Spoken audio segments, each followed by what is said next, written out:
Hello my wonderful, beautiful friends, guys. Welcome back to our /entitled people, where people truly believe the world revolves around them and nobody matters. And in this episode, buckle up guys, we've got trespassers, bad neighbors, Karens, bad bosses, all getting exactly what they deserve. I hope you enjoy the stories, and don't forget to hit that subscribe button for future tales.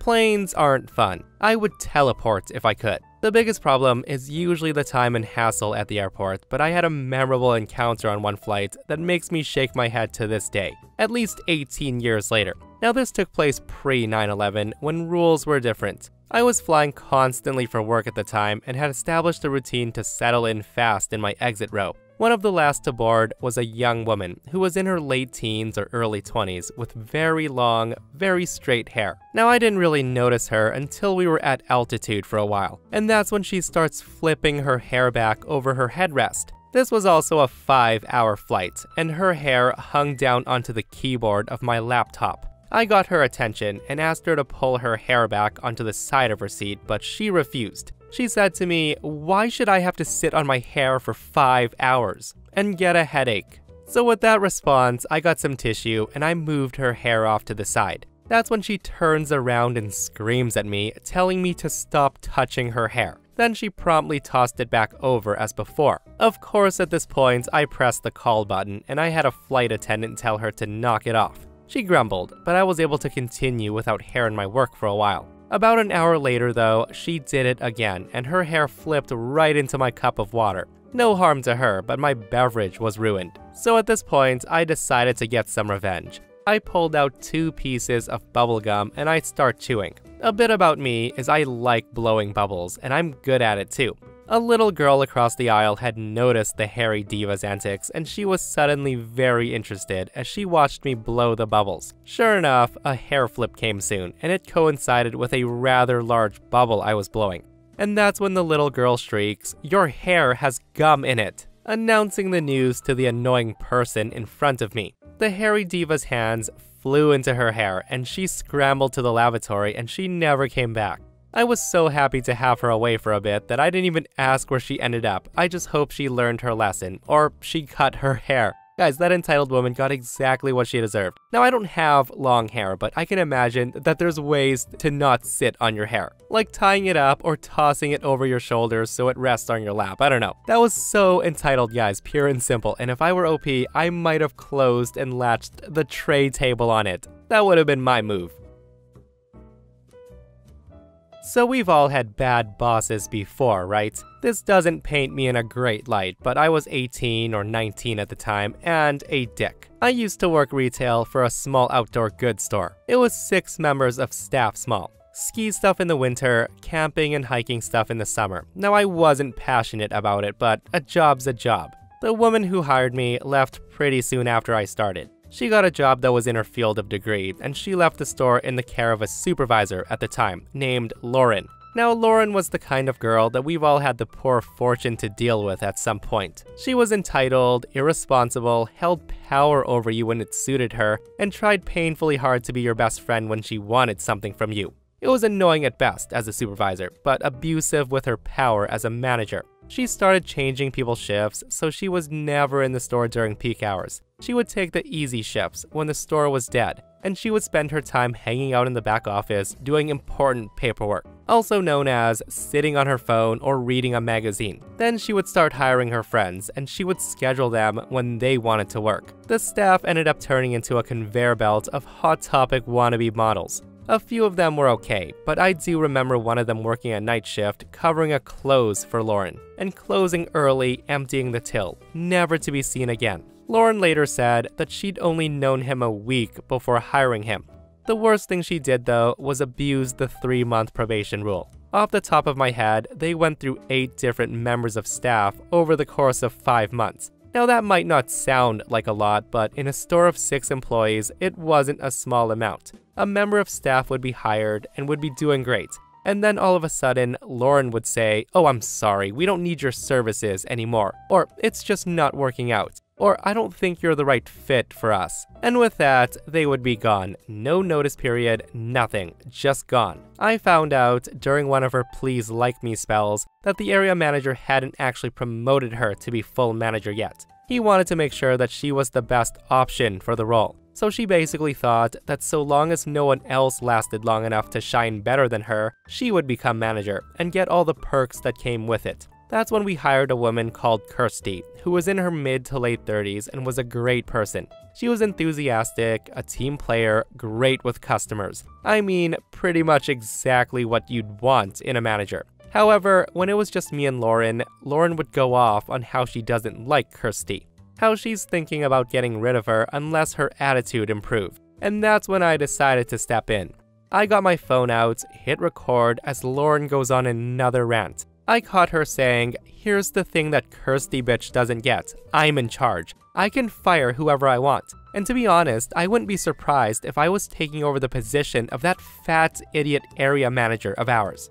I just let her talk for like 10 minutes, just spewing everything bad about everyone, only responding with, "Really?" and "Oh yeah." That night, I sent the video to Kirsty, telling her to make sure she was on her best behavior as the area manager would be seeing this. So after he received the video, he came into the store and called Lauren out. He lost it on her. He told her that in the time she'd been in charge, the store had lost somewhere in the region of $15,000 to $20,000, and they had to get the police involved against her friend, who repeatedly stole from the tills. He also mentioned that our store for some reason had one of the highest turnover rates in the country, and he fired her on the spot. Kirsty ended up taking over as manager, and the store finally started turning a profit. Now that was a satisfying little revenge, guys. People like Lauren should definitely never be in management positions. And it's always shocking how these people get into positions of power in the first place, guys. Like, were they once a good employee and then promoted and then let the power go to their heads? Or did they somehow snake their way into these positions? So this is the story of Mike. Mike managed the warehouse of a hospital. Said hospital was built in the 50s in the center of the town. The stadium is on one side, the justice hall's in another, and the school's on a third side. There's also 2 other medical buildings around, so the streets are crowded with cars searching for parking. One day, when opening the gate of the landing dock, Mike noticed a little car that's parked in the hospital internal court, near the 2,000-liter liquid oxygen tank. Now this was of course absolutely forbidden for 3 reasons. Number 1, this is private property. Number 2, the yard had been planned before 35-ton trucks were the norm, and maneuvering is already difficult. Number 3, liquid oxygen is explosive. A car or truck hitting the tank would be a major hazard. Now this car was a small Italian car, so Mike makes some calls. He finds out that the car is not owned by someone of the warehouse or the nursing staff, and no doctors drove the car. The reception made public announcements asking visitors to move the badly parked car to no avail. By the 18th hour, the car is gone, and we're thinking, okay, problem solved. But the day after, the car's back there again. The same calls with the same result, and that's when Mike called the police. But the police can't have it towed because it's a private place, and the towing company won't do it without police. When it's time to close the warehouse, the car's gone once more. On the 3rd day, when the landing docks open, the car's already there. And now that's a real problem. A 35-ton truck from Germany is coming this day. There's no way that it can reach the dock without hitting the car and the liquid oxygen tank. It's now become a real problem this day. All the warehouse team exchanged ideas on what to do, but all the feasible solutions have already been tried. This person hasn't learned their lesson. It's at that point, someone from the maintenance team passes by on a forklift with a pallet of plaster bags, and it struck everyone at the same time. There's no way the small Italian car could weigh more than that 1 ton of plaster. So Mike goes and talks to the forklift driver while the team searches for a wood pallet. Slowly, with many precautions, the forklift slides the pallet under the car. It lifts the whole car off the ground and went to drop the car off on a nearby street, right in the middle of the street. Within 10 minutes, the police are called over a car that's parked in the middle of the street blocking traffic. With that said, the car's towed away in less than a half hour. The truck had no problem maneuvering that day. 2 days later, rumors ran the hospital. It was the car of the director's wife. She worked in a medical building some streets away. Even though everyone thought Mike made a good move, they of course wait to see what will follow. Mike's of course called to the big director's office. As soon as he walks in the door, he starts explaining, "Yes, I know it's your wife's car, but..." And that's when the director stops him and says, "What? No, I called you for an entirely different matter. I warned my wife several times. She had it coming." So until the hospital closed 20 years later, the story's been repeated to each new worker and medical student. You can put your car on a tree if you want, but don't park in the landing dock court because Mike will make it disappear. I sure hope she learned her lesson after that, guys. Like, it's always super satisfying when entitled people are not only inconvenienced, but it also costs them money in the end. So here's a little backstory. I own a $600,000 plot of land, and I also have this neighbor. His land is a little small, but it's right next to mine, and the previous owner couldn't fence it without having an argument. He told me this, so I put up warning signs all around the area stating, "Warning, going beyond this point is trespassing." A small river also goes nearby, which is where I fish. One day, I go fishing, and as you can guess, I see this neighbor walking on my side of the fence, as it was pretty far away from his land, about 50 meters or so, walking his dog. So I place my equipment down by the river on a rock and walk towards him. I stand in front of him, and the expression on his face was clearly pissed. He yells at me to move it. I then explain that he shouldn't be walking his dog here and that he was trespassing and that I can have him fined or even arrested. At that, he starts to yell at me, and through the loud words and insults, I learned that this guy's dad is the police chief. The guy then scoffs at me, telling me that I can't stop him from walking on this property, and he continues walking. His dog even chewed up my bait bag with him laughing at me. I immediately took my fishing equipment minus the baits and go home. I called the cops, but they said without proof, there's nothing they could do, and this did piss me off a little. So a week goes by, and he's on my property multiple times, so I do a little bit of researching. Apparently, bears live in the forest around both mine and his property. I decided I could use this. I checked his property from the gap, and that's when I realized that he had kicked down all of my no trespassing signs, every single one of them. And this is where I decided to get some revenge. I went to town, bought some paint, metal poles and sheets, and some bear traps, and I hired some builders. My plan took a full week to finish, but it's finally complete. There were metal signs cemented into the ground with the words, "Stay out, bear traps laid," painted on with a bear trap at the foot of each one. I then lay bear traps all around my property, but it's dense around the gap. I waited in my house for a few days before getting a phone call, and it's my lawyer. He says that my neighbor filed a lawsuit and that I should come over to discuss the plan. I do, and I explain everything. I even provide him the purchase receipts. When we get to court, I learn what he sued me on. He's accusing me of purposefully targeting his dog and injuring it on purpose, which caught the attention of PETA, who had a representative show up. I stayed quiet, only confirming or denying statements, letting my lawyer deal with everything. We won by a landslide, and I was paid $25,000. Now, I did have to pay some money for his dog's medical bill, but that was only $175, since the bear trap only barely caught the tip of its tail. Needless to say, that guy stayed clear of my property. I like the peaceful fishing again. Alright, so I just want to say thank goodness that dog wasn't seriously injured by one of those bear traps, guys, because that could have ended terribly due to that entitled neighbor. Like, how stupidly entitled do you have to be to not only completely ignore the no trespassing signs, but to kick them over and then sue someone for your stupid actions? My goodness. A while back, my grandparents, who have lived in the same house for decades, got 2 new neighbors. It was a wife and husband with 2 kids, and they did seem fairly nice. The husband spoke to my grandfather a few times when they were outside, and they did seem genuine. He said he was a correctional officer, so his hours were strange, and he may be coming and going at odd hours, depending on the schedule. A few months later, they go on vacation, and they ask my grandfather to watch their house to make sure no one's lurking around or breaking in. A few days into their vacation, my grandfather heard their dog whining in the backyard, so he looks over the fence and he found the dog tied up on about a 6-foot lead with no water around. He couldn't get inside the yard, so he called animal control, who came and took the dog. When the neighbors got home, the husband went ballistic. He hit my grandparents' door so hard that they thought it was gonna break. He then got in my grandfather's face and called him every ugly word he could come up with and told him that if he ever caught him outside on his own, he would make him pay for making them lose their dog. It only escalated from there. In the middle of the night, someone took a large dumpster from the back alley and they threw it over the fence into my grandparents' pool. Their kids would always throw eggs from their backyard all over my grandparents' back patio and house. Someone even threw a grapefruit through my grandparents' window. The police were called every single time, but they said we couldn't prove who was doing it, and they weren't caught in the act, so there was nothing they could do. At that point, I had enough, and I started making calls up the ladder with the correctional institution. I spoke to the warden at his facility, and I was told that they would look into the issue. A few days later, the idiot shows up again at my grandparents' house.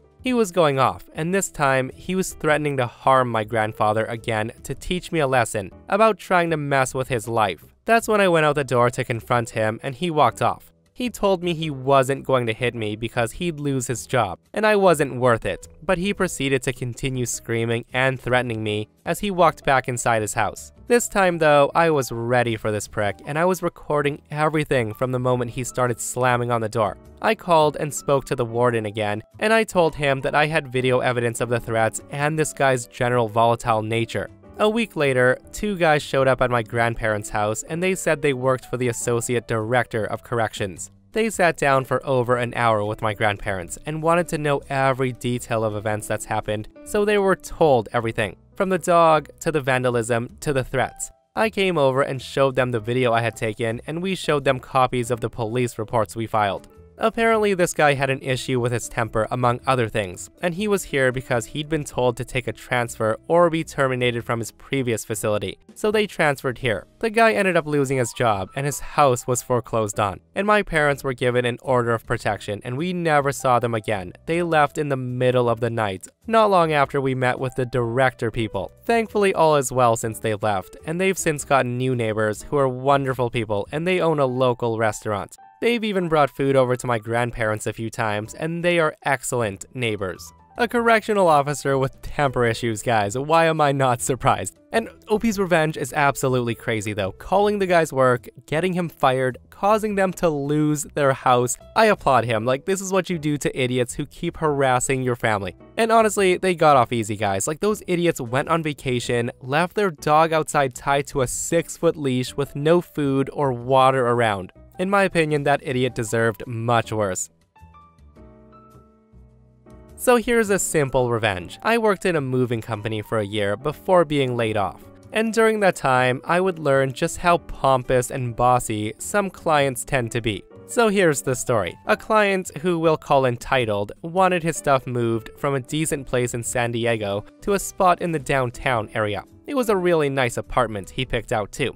Now, the policy the company had was he pays for 2 hours worth of work when he moves, to somewhat guarantee some amount of income. And after those 2 hours, we charge him the hourly rate. As myself and 2 other guys are busying ourselves with wrapping all the furniture, loading up the cardboard moving boxes, and hauling up all the stuff into the truck, I overhear this entitled idiot talking to his wife, saying something like, "I'll only pay them for 2 hours for the move total. No big deal, sweetie." No big deal, I say to myself, and I take the time afterwards to let the guys know that it's most likely one of the 2-hour jobs. Nothing we haven't done before, but hey, mild annoyances at best. So an hour passes and everything's loaded up in time. I write down the times, start the truck, and off we go. We don't charge them for transportation of the move. But when we reach the destination and we found parking, Entitled seems to be unnerved, and here's why. The apartment unit is 7 stories high, overlooking much of the downtown area near Petco Park Stadium. However, that's not the case. It was the elevators. And said elevators are currently in use by the other tenants. With 45 minutes of the 2-hour job left to go, I told the boys to start unloading since we figured already how to work with this. Again, I overhear Entitled say something under his breath. Something along the lines of, "How come they didn't reserve the elevators, damn it?" Not sure if it was towards me or the apartment tenants, but given that he's had that kind of attitude since we started, I was suspicious that those words were aimed at me and the crew. So what does he do? Usually in this situation, most clients grumble and go along with it, but not Mr. Entitled. he starts shouting at us to hurry the F up, while myself and 2 other coworkers are busting our asses to unload the boxes and send them up the elevator. At this point, I'm tired, my lungs are burning from the strain of the job, and my entire body is sweating pretty damn profusely. Plus, I got the client pacing back and forth, looking like he's about to explode. Finally, Mr. Entitled snaps, and he starts an argument with me about the 2-hour mark. How it's passed and he's not paying for the rest of the move, red-faced and screaming at my face. At this point, aholemode.exe is engaged. Initially, I tried to calm him down, and just when the 2 other guys reappear from the elevator, I tell them to stop. I then look to Mr. Entitled and asked amidst the screaming if you want me to continue the move past the 2-hour mark. He says yes. I then asked to clarify that you will not be paying us for the remainder of the move past the 2-hour mark, as it'll render our services complete. At that, he says yes. I also ask if he's sure, as we will not move anything into the apartment once our services are complete. He gives me this "are you effing kidding me" face, and he says I paid you effers to move my crap into my apartment. And I hit back with, "Sir, you paid for 2 hours of our time." To which the man says, "and I'm not gonna pay you effers any extra." And there it was, hook, line, and sinker. At that, I radioed Central and let them know my times for the move, and also notified them of the completion of the contract. Once that was done, I gathered up the paperwork, had him fill it out, and then watched as he stormed off back up the elevator, most likely satisfied at his skill in negotiations. Once that was done, I told the boys to unload again, this time into the street. Now at this point, you may be asking, but why would you throw this man's furniture into the street? That's a pretty mean thing to do. And that's a good question. I love these questions, and here's why. Because now that he's signed the papers releasing us from the contract, his things are essentially now his things in our truck. There was nowhere else to put them except on the street. When he finally put 2 and 2 together, we'd already unloaded the last of his things from the truck in about 15 minutes. Which wasn't too bad, and another half hour we would be done and over with. After arranging Entitled's boxes and some furniture neatly in an organized fashion, I got on the truck with my guys and drove off back to Central, where we drank all the water we could find, ate through our lunches, and then some, and clocked out. Honestly, I don't know what that guy was expecting, guys. I can't believe he was trying to pull that little stunt. I'm only gonna pay you for 2 hours, but I expect you to work the extra 3 to get all of my stuff into my apartment. Like, in what world is that gonna work, sir? Like, the lesson here is don't be cheap when it comes to paying the people moving your stuff, because it's gonna cause a lot of headache, time, and possibly more money if you're extra cheap. And that, my friends, brings us to another end of r/entitled people. Guys, if you enjoyed the stories today, hit that like button and subscribe so you don't miss these crazy stories. If you missed the last episode on the channel, it's another r/entitled people episode, guys, where an entitled Karen demands a grandma's house because she's dying. Go check it out if you haven't, and myself and Stevie Boy will see you guys in the next one. We love you.